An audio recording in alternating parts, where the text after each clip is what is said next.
lascio poi introdurre Carola. Tutto Grazie, te. grazie. Bocca al lupo. Ok, crepi. Ok, insomma, vado in inglese così anche per le persone che parlano inglese. Quindi, I've been a cybersecurity journalist for some years. Recently, I'm working as a cybersecurity awareness manager in a company, but I've been covering darknets and cybercrime and activism and some state-sponsored attacks. So today I want to talk about operational security from an attacker standpoint.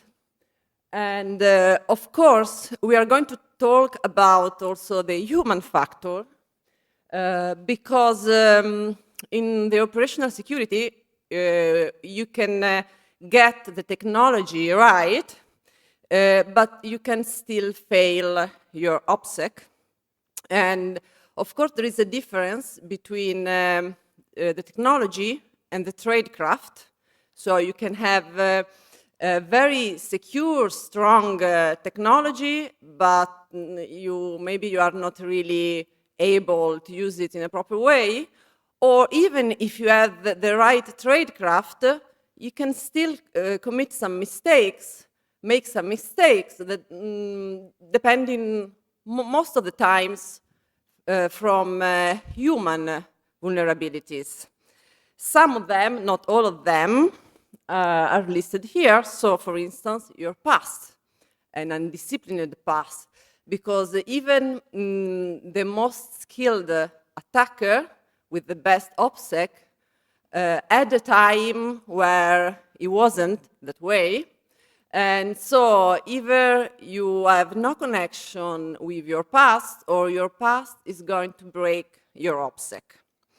Then no compartmentation of identities and also of different operations. We know that it's important, compartmentation is important for devices, for the average user or for the analyst, but from an attacker point of view, it's important especially for identities, because when you have contamination of identities, we will see many cases where contamination of identities will have compromised some of these hackers or cyber criminals, depending on what they're doing. Also, another thing is undeletable data. We all know that data sometimes is difficult to delete, but it's especially difficult on the internet when it may be out of your control. It's not like, wiping something on your device. So like sent messages, tweets, posts on forums. There are many things that maybe you think you have deleted, and actually they haven't. Or maybe someone else archived them. And also language. Language is the most underestimated human vulnerability in OPSEC.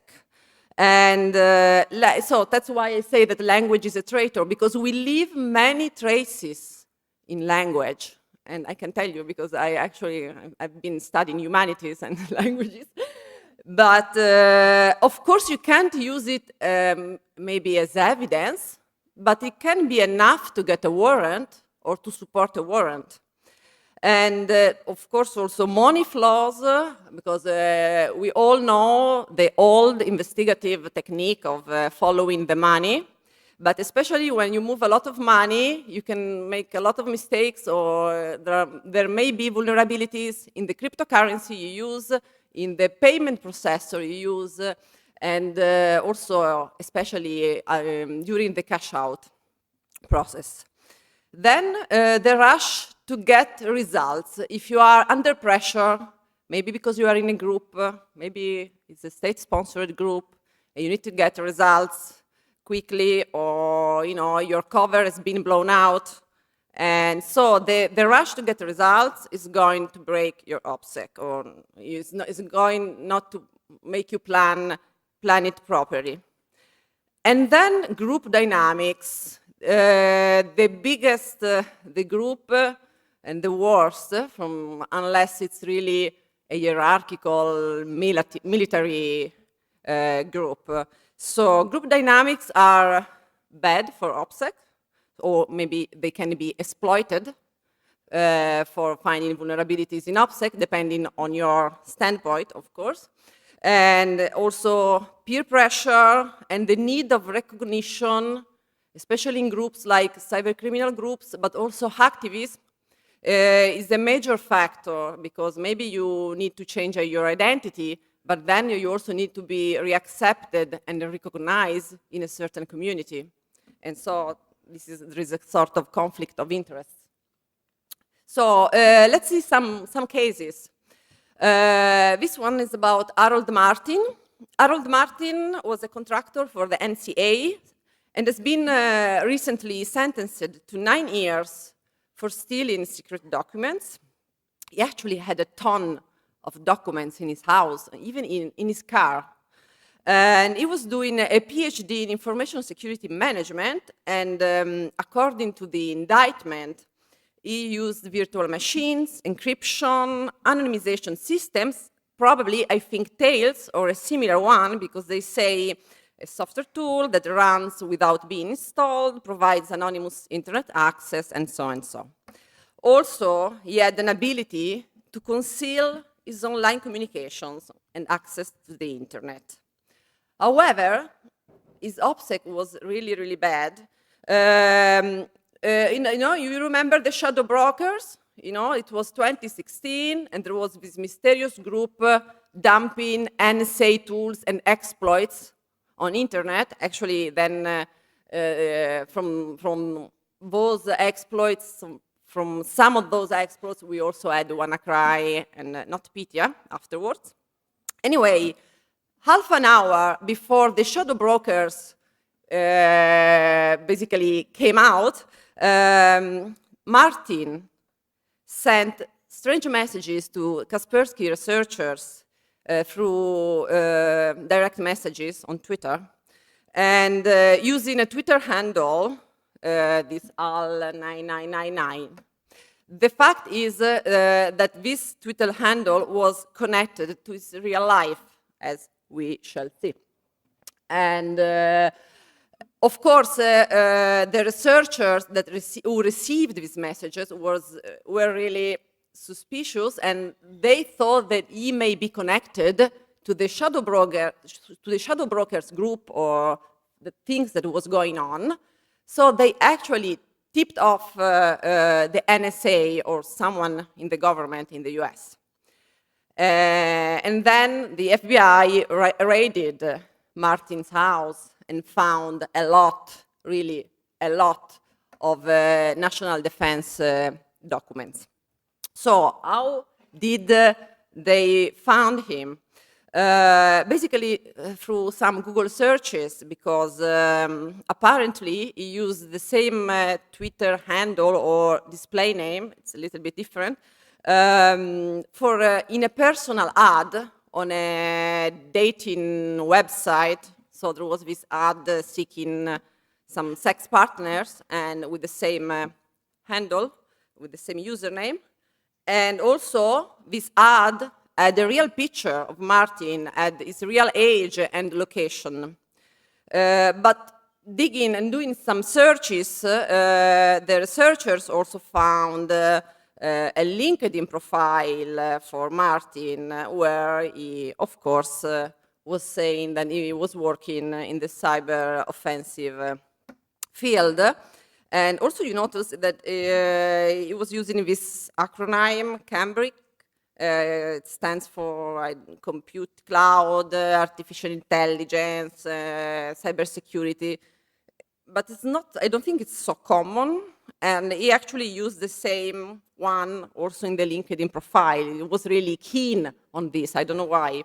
Anyway, so we have the Twitter handle that goes to the dating site and his real photo, location, and age, and then somehow to the LinkedIn profile, where also you have some language clues linking the two profiles, and also the Twitter account was created with an email associated to his real life. And on a social network, you also had on a social network with, again, this same username, he had, again, his picture, actually the picture of the driving license, so really an official one. So yeah, clearly there are quite big OPSEC mistakes, and also to finish the story, he has been sentenced for stealing and willfully retaining these documents, but not for espionage. So apparently he didn't pass these documents to others, or it has not been proved. So, okay. Another case, another recent case was the breach of Capital One. Capital One is this banking and financial company that was breached in reality in March, even if it came out later.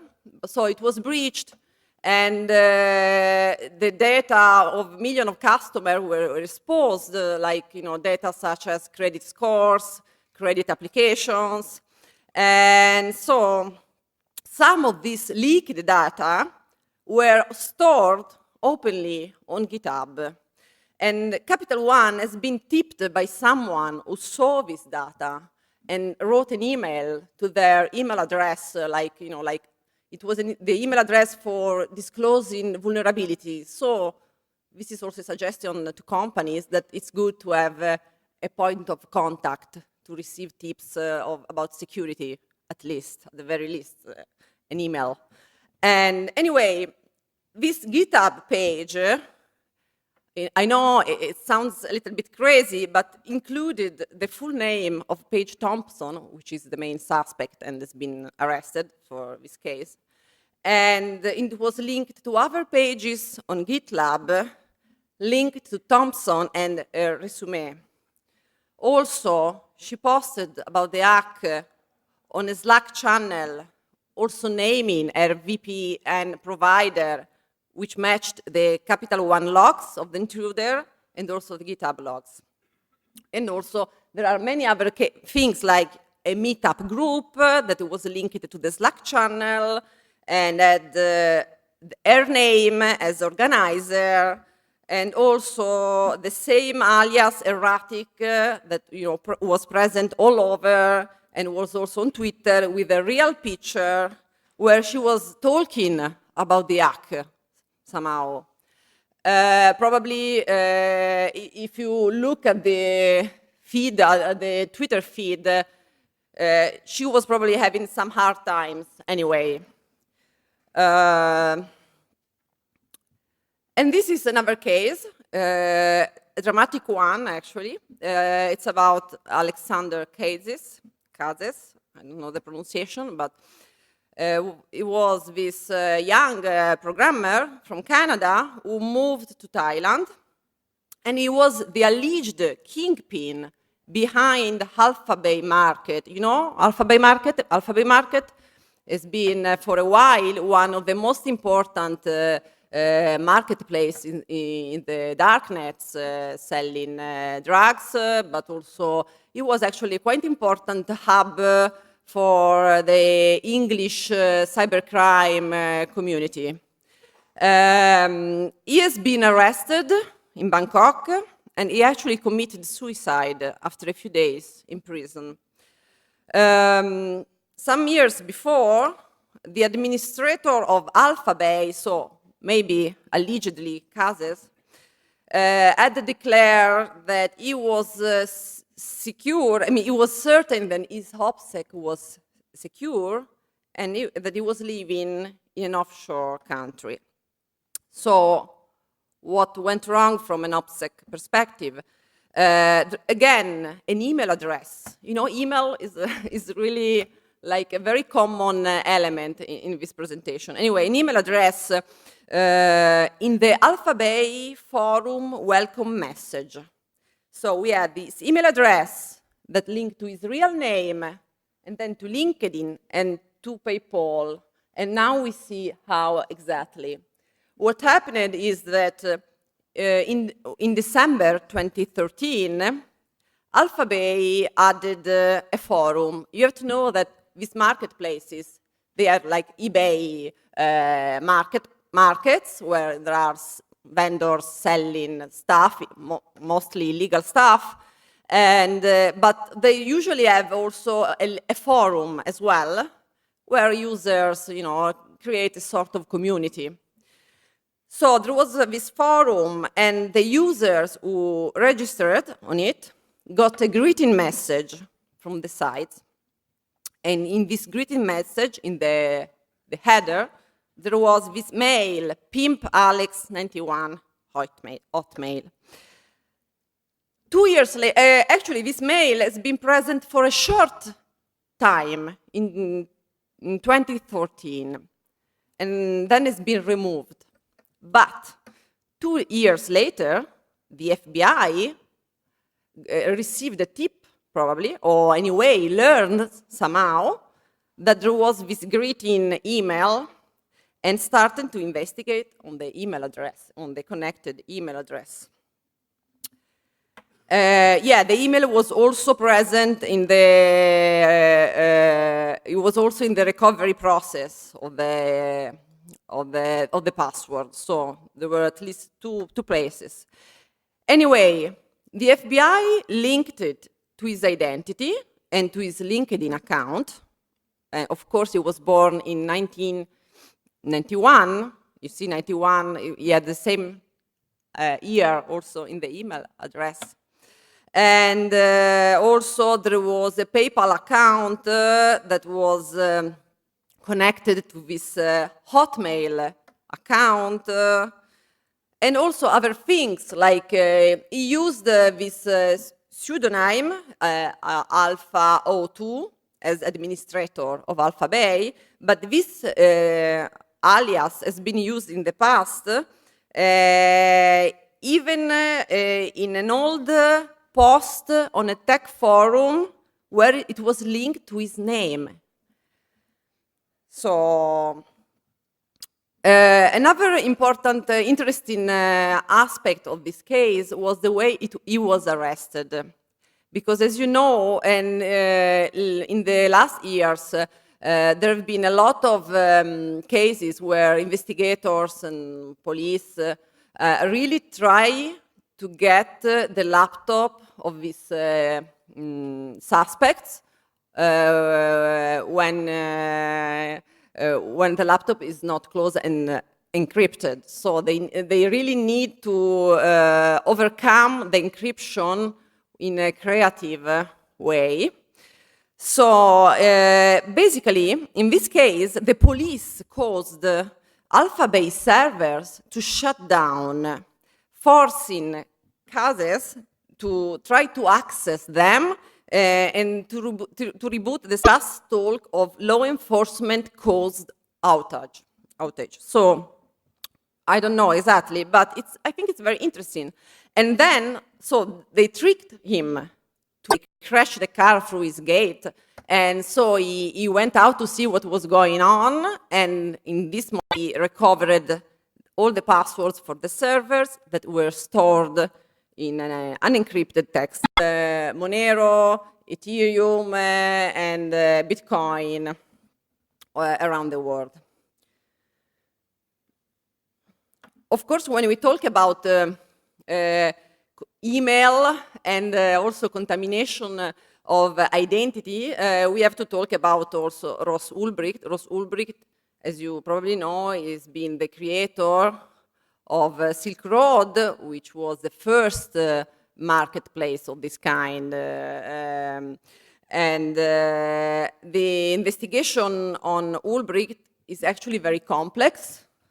But so I just focus on this, but I mean, it's not been identified just because of this, but this is just interesting because he basically used this handle, Altoid, to publicize Silk Road at the very, very beginning, when no one really knew about the site. But of course, he had, he needed to promote it somehow. So he pretended to be just a user talking about this site and promoting it. And actually, this post has been saved in a quote from someone else. So, and later on the same forum, he was looking for some developer for some Bitcoin-related project, something very vague. But he used the same nickname, the same Altoid handle, and he wrote his email. In his email and his real name. So there is Ross Ulbricht at gmail.com. So you see, there is really, of course, if you are investigating this case, you start to look for the very first appearances of mentions of Silk Road, who is talking about it, and then you start, to look for it. But also, again, we were talking about the creative strategies to get unencrypted laptops, and Ross Ulbricht is an example because he has been arrested when he was working in a public library, and they wait for him to be connected, to logged in Silk Road, and two FBI agents, a woman and a man, simulated a fight just behind him, a very violent fight, so that he got distracted, and they snatched the laptop in a second. So, and they got really a lot of things, a lot of evidence from his laptop. He even wrote a diary, a journal about his about Silk Road project, basically. So, as the expert, the group wrote, we have a lot of things here. We have a lot of OPSEC failures, poor compartmentation, also profiling, because if you would go to his LinkedIn profile, you would see that he had the same ideology that the Dread Pirate Robert, the persona administering Silk Road, was promoting. So there was also this kind of contamination. Another case from the underworld markets is the case of OxyMonster. He was a vendor on marketplace Dream Market. He was arrested in the US after he flew to the US to attend the bird competition, which sounds, again, a little crazy because he was selling drugs to US customers. He was living in France, but he was selling around the world, and he was selling drugs also in the US, but he felt safe enough to go there to attend the bird competition, and he actually brought his own work laptop with him.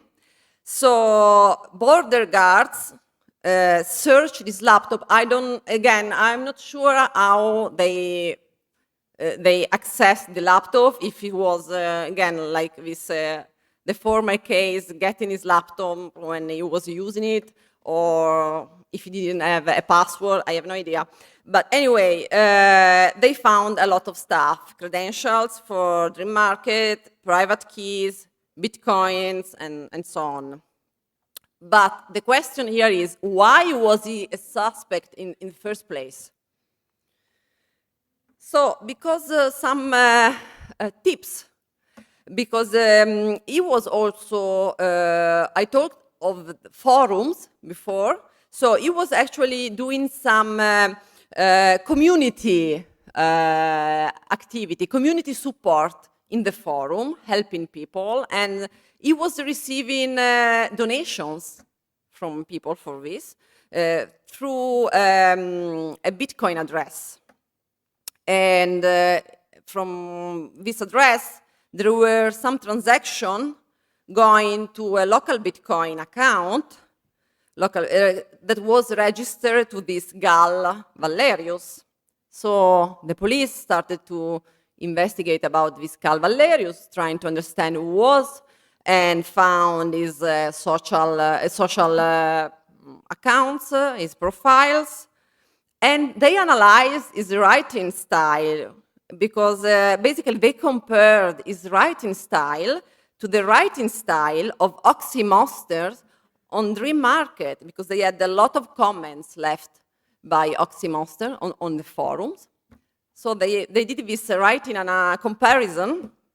There were, he was using a lot of exclamations, quotation marks, French words, other kind of specific words. Okay, of course you are not going to maybe to sentence someone just for this, but it may be enough to get a warrant and to search his laptop at the border as it happened. So basically in this case we have chain analysis, social media OSINT, writing analysis, and device search at the border. And the mistakes were that he didn't use no tumblers, no way of, obfuscating the trails of Bitcoin transactions, no compromitation of identities, no avoiding the US in his case, and no encryption on the laptop, or anyway, not being careful about the encryption. Also, activism. There are many cases in the activism field that we could talk about. There is one, let's say, famous case, is the one about Jeremy Hammond. Jeremy Hammond has been, has been an anonymous anti-sec hacker. And he has been identified thanks also to some chats, to some chat logs, also saved by another former activist, Sabu, who was arrested before and then started to work as, for the FBI, basically. So if Sabu says that friends will try to take you down if they have to, you're going to believe him. So Jeremy Hammond was identified also through a triangulation of real-life insights that he revealed through his nicknames, because he used more than one nickname, so like Anarchaos. He revealed some of real-life snippets of him. For instance, also in his real life, he had been arrested also in his, for his activism. He was known. He was, kind of already monitored somehow. So it's been not difficult to pull the puzzle together. And then after they started suspecting him, they've been doing really physical monitoring of him, and also they used these devices, pen and track devices, that basically try to see if he's connected, when he's online, if he's using, for instance, Tor. And so strong with all these probable cause elements, they went and arrested him. And so, as I said before, groups are often an enemy of OPSEC or an ally for people who are analysts researching on these groups. We have social dynamics, groupthink, the need of peer recognition, the exchange of tools, all factors that weaken OPSEC. Also, activists are easy to infiltrate and easier than cybercriminal groups, and of course easier than state-sponsored groups. And here they come, the state-sponsored groups at last. So Guccifer 2.0 and the GRU and the GRU, which sounds a little bit like, I don't know, a music band. Here the Guccifer. And So they are state-sponsored hackers.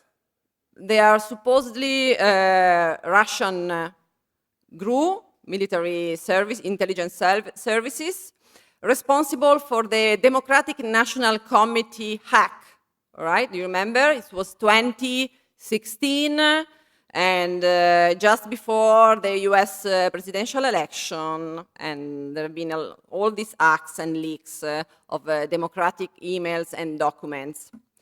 So when this happened, and there have been some talks immediately about some Russian attribution, this hacker came out of the blue.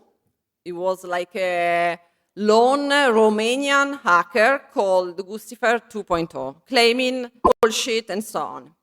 But then this claim started to manage to interview him on Twitter, and at a certain point he switched to Romanian, so it was from Google Translate, so it was not native. And also there were some identifying metadata IP address from Moscow. These are all according to the indictment, to the American VPN at a certain point. But also, all the group, all the activities were kind of made, so the same malware, the same infrastructure, and also the money flows, again, mainly Bitcoin, mined Bitcoin that have been used to purchase the same pool of Bitcoin.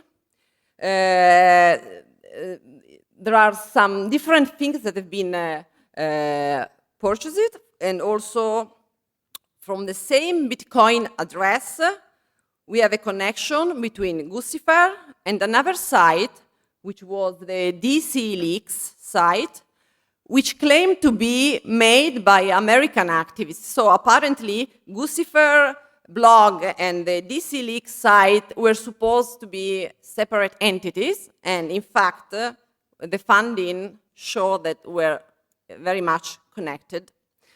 Also, some researchers found from the bit.ly link, the bit.ly URL that were put in the spear phishing emails sent to targets, they were able to see all the campaign, all the attacker campaign, because the bit.ly account they used was not set to private, it was public basically, so they could see all the bit.ly links they used in the phishing campaign. And this has been like a window into the attacker activities. And another case, another state-sponsored case is the one about Lazarus Group. Lazarus Group is supposed to be a North Korean state hacking group, and responsible for things like Sony hack, the Bangladesh bank hack, and also WannaCry.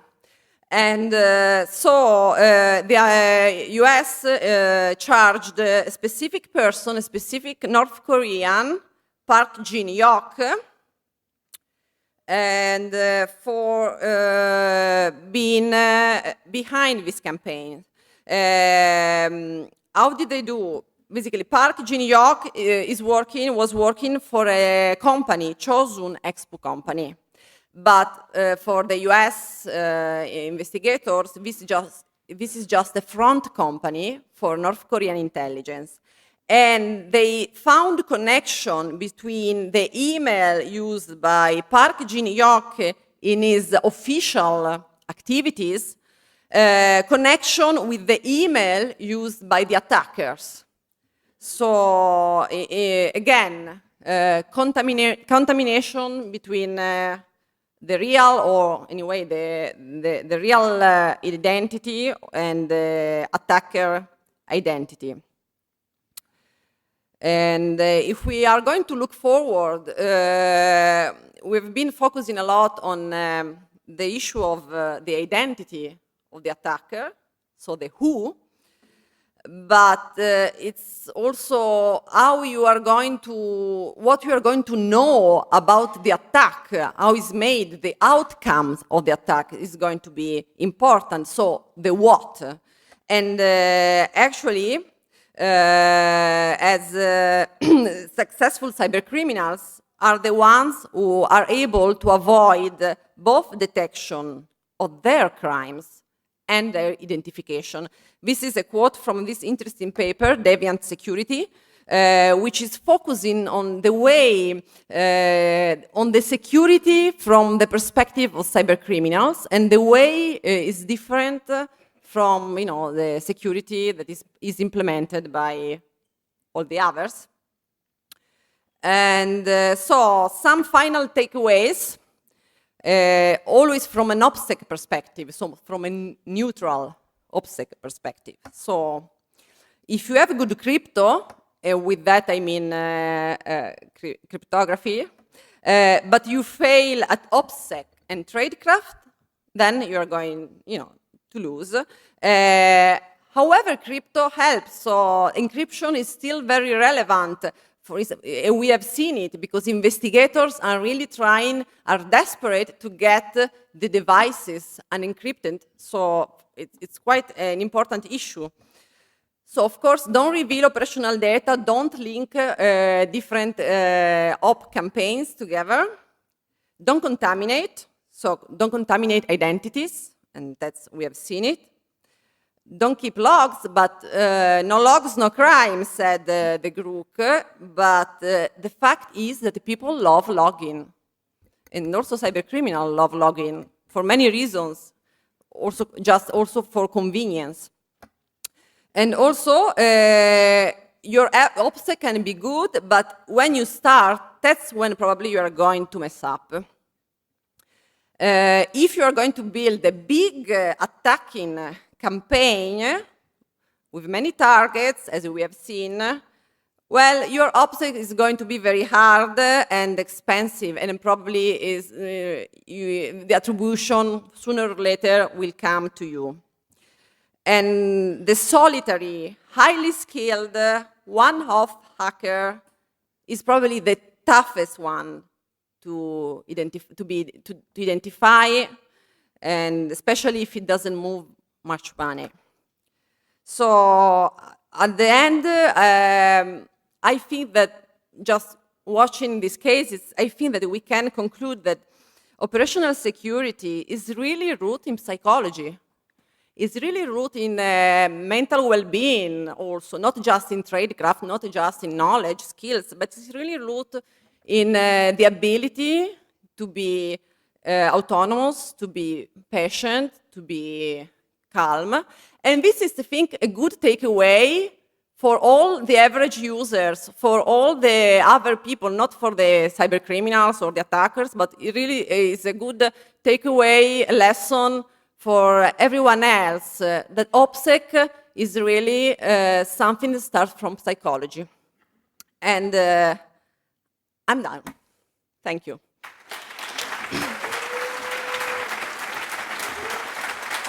Domande?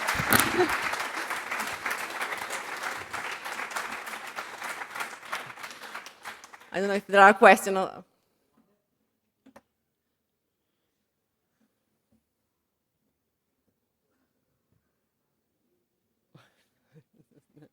Mannaggia.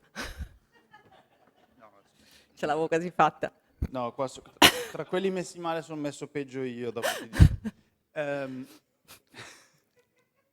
Me la pagherai. No, no.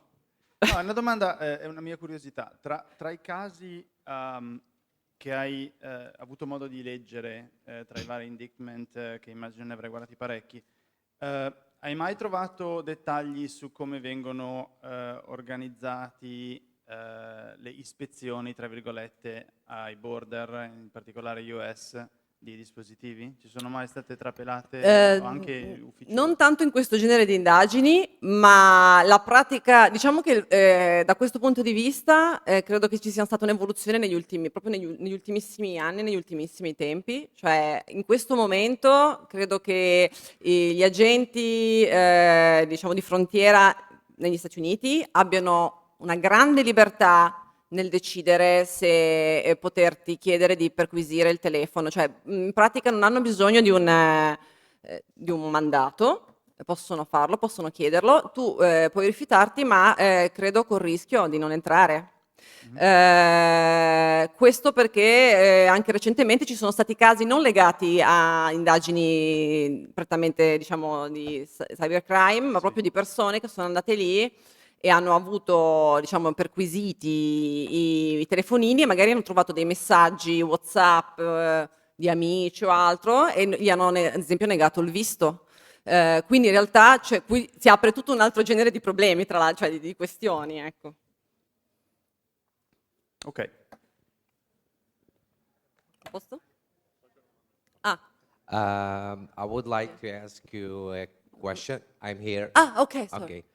As you mentioned the cybercrime, would you think that one of the problems in an OPSEC is like a pride of them when they want to show their achievements?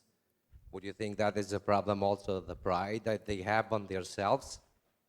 Of course, the aspect, this is like the social aspect we were talking about, because we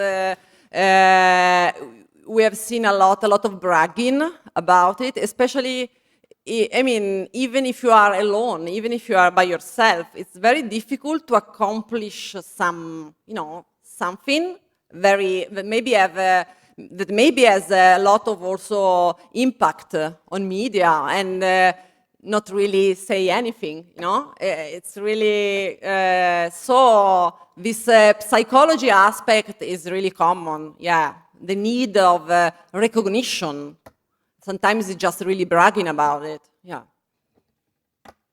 I think, okay?